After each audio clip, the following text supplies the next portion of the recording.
रामानुजाचार्य भगवान ने भी रंगनाथ भगवान से पूछा था। रंगनाथ भगवान ने रामानुजाचार्य जी से पूछा कि जब हम अवतार लेते हैं तब तो इतना चमत्कार नहीं होता, पर आप लोगों के पास न जाने क्या जादू है, हजारों हजारों लोगों को आपने पागल बना रखा है, तो हमें भी वो जादू बताइए, वो मंत्र बताइए। तो श्री भगवान ने जब ऐसे पूछा तो रामानुजाचार्य जी ने कहा ऐसे थोड़ी बताएंगे, कि गोपनीय मंत्र है, आपके कान में बताएंगे। ठाकुर जी के कान में नारायण मंत्र सुना दिया। रंगनाथ जी ने कहा ये तो हमारा ही नाम है, इसमें कौन बड़ी बात है। बोले और कोई जादू हमारे पास दूसरा थोड़े ही है, आपके नाम का ही जादू है, नाम मंत्र का ही प्रभाव है। यह सारा का सारा संसार इसके पीछे लगा हुआ है, उन्मत्त होकर कोई नाच रहा है, कोई गा रहा है, कोई कूद रहा है, कोई कीर्तन कर रहा है। रामानुजाचार्य जी ने कहा देखो, जैसे एक गुरु शिष्य को कान में मंत्र देता है ना, वैसे ही हमने भी आपको कान में मंत्र सुनाया है। अब आपसे हम गुरु दीक्षा लेंगे, गुरु दक्षिणा लेंगे। भगवान ने कहा ले लीजिए आपको जो चाहिए। रामानुजाचार्य भगवान ने कहा कलयुग में जब भी जहाँ भी लोग आपका नाम लेंगे, नाम लेते हुए नाचेंगे गाएंगे, उनके ऊपर उनके गुण और दोष बिना देखे ही आप उनके ऊपर कृपा करेंगे करेंगे करेंगे, ऐसा हमें वचन दे दीजिए।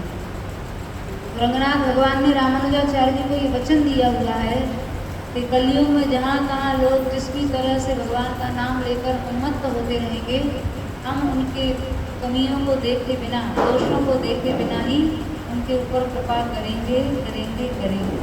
ये वचन भगवान ने श्री रामानुजाचार्य महापुरुष को दिया, आचार्य महापुरुषों को वचन दिया। तो पहली बात तो भगवान का वचन झूठा हो नहीं सकता, और इसीलिए सतयुग त्रेता के लोग भी कलयुग में जन्म लेने के लिए इच्छन थी, कलयुग में जन्म लेने के लिए तरसते हैं, क्योंकि उन्हें पता है कि कलयुग में नाम परायण लोग बहुत होंगे। कलयुग में बिना दोष और कमियों को विचार करे भगवान की कृपा लोग बहुत प्राप्त करेंगे। इसलिए सतयुग त्रेता के लोग भी कलयुग में जन्म लेते हैं।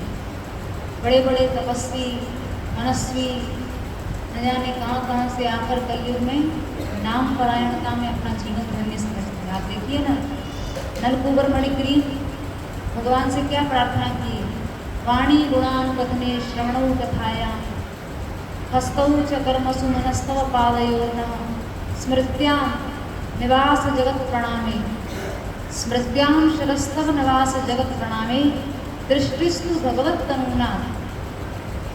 हे नाथ, बस मुझे एक ही वरदान चाहिए, मेरी वाणी आपका गुणगान करती रहे बस। श्रवणौ कथायां, ये कान केवल आपका नाम सुनते रहें। हस्तौ च कर्मसु, हाथ से केवल हम आपकी सेवा करते रहें। मनस्तव पादयोर्नः, ये मन आपके चरण कमलों को छोड़कर अन्यत्र जाए ही न। स्मृत्यां, हमारी स्मृति में आपके अलावा दूसरा कोई विराजे ही नहीं। शिरस्तव जगत प्रणामे, ये मस्तक केवल आपके चरणों में झुके। और दृष्टि सताम भगवतस्तु तनूना, भगवत तनूना, ये दृष्टि जो है ना, आपके जो जन हैं, हम लोग सुनते तो हैं भगवान अवतार लेते हैं अवतार लेते हैं। गीता जी में जो भगवान ने कहा ना, यदा यदा हि धर्मस्य ग्लानिर्भवति भारत अभ्युत्थानमधर्मस्य तदात्मानं सृजाम्यहम्, मैं अवतरित होता रहूँगा। ठीक है, सतयुग में नृसिंहावतार, त्रेता में रामावतार, द्वापर में कृष्णावतार, और कलयुग में जिस कल की अवतार के लिए घोषणा हुई है वो तो अभी बहुत बाद में जाके होगा, लाखों वर्षों बाद। अभी क्या है, तो ये जो गीता का श्लोक है ना, इसके ऊपर भाष्य करते हुए महापुरुषों ने कहा है, आत्मानं सृजाम्यहम्, मैं अपने आत्मा स्वरूप से अवतरित होता रहता हूँ कलयुग में। भगवान की आत्मा कौन है, तो नलकूबर मणिग्रीव का श्लोक कहता है, भगवत तनूना, ये जितने जो भक्त हैं ना भगवान का नाम ले रहे हैं, ये सब भगवत तनु, ये सब भगवान का ही शरीर है। तो भगवान आत्मस्वरूप से संतों के, महापुरुषों के, नामनिष्ठ भक्तों के, नाम परायण वैष्णवों के रूप में ही अवतरित होते हैं। इसलिए नलकूबर मणिग्रीव भागवत जी के दशम स्कंद की प्रसिद्ध स्तुति है। वो कहते हैं भवत तमुना, आपका शरीर आपको विग्रह रूप में अगर देखना हो ना, यहाँ जो भगवान विराजमान है विग्रह रूप से, वो तो अचल रूप से विराजमान है। अगर सचल रूप में भगवान को देखना है, हमारे साथ भगवान चलें, खाएं पिएं बैठें रहें, तो भवत तमुना, भगवान के भक्त ही भगवान का सचल स्वरूप है, चलने फिरने वाला स्वरूप है। ये इतने स्वरूपों में जितनी देर के लिए आप 30 मिनट 35 मिनट नाम में निमज्जित हो रहे हैं, डूब रहे हैं, ये केवल भागवत नहीं, वेदस्तुति भागवत की, वेद ने कहा है ये कलेवर, ये शरीर ऐसे जड़ है, नष्ट होने वाला है, मल का विकार है, मैल ही इससे निकलता है। लेकिन यही शरीर अगर भगवत भजन परायण हो जाए ना, तो ये शरीर ही भगवत स्वरूप हो जाता है।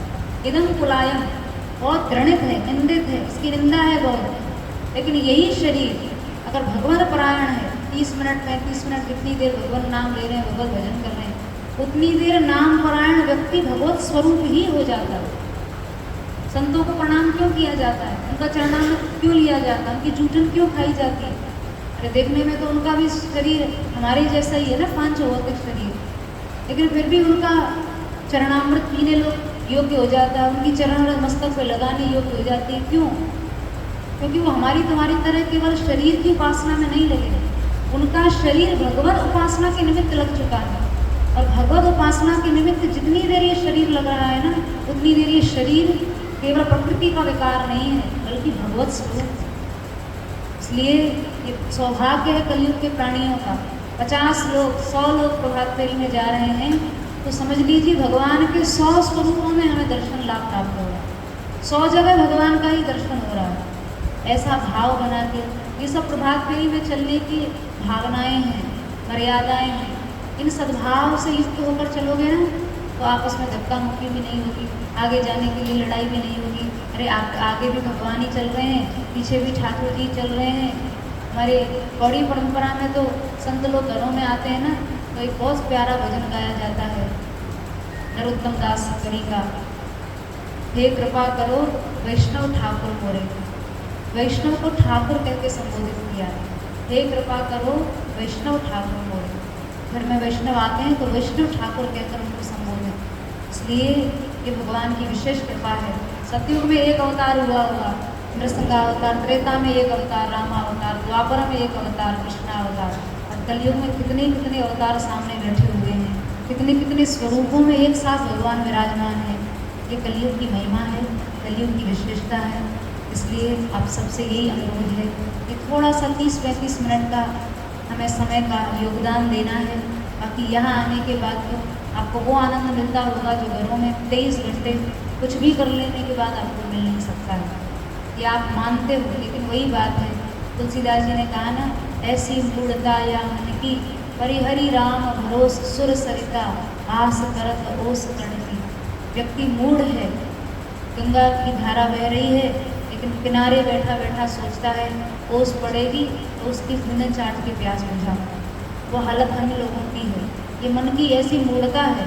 शीतल निर्मल जल गंगा का बह रहा है, नाम भागीरथी बह बह के लोगों के दरवाजों से जा रही है, घरों से जा रही है, फिर भी सोचते हैं कि वहाँ जाएंगे तो सुख मिलेगा, वैसा करेंगे तो सुख मिलेगा, वो देखेंगे तो सुख मिलेगा। ये क्या है? ओस की बूंद चाट के सुख पाने की आशा है। अरे गंगा की धारा छोड़ के ओस चाटने वाले को सुख मिलता है क्या कभी?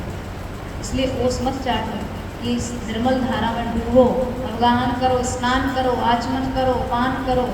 ये सौभाग्य है आप सभी का, और हमें प्रसन्नता है इस बात की कि आप सभी लोग इस नाम भागीरथी में यथासंभव डूबने का प्रयास कर ही रहे हैं।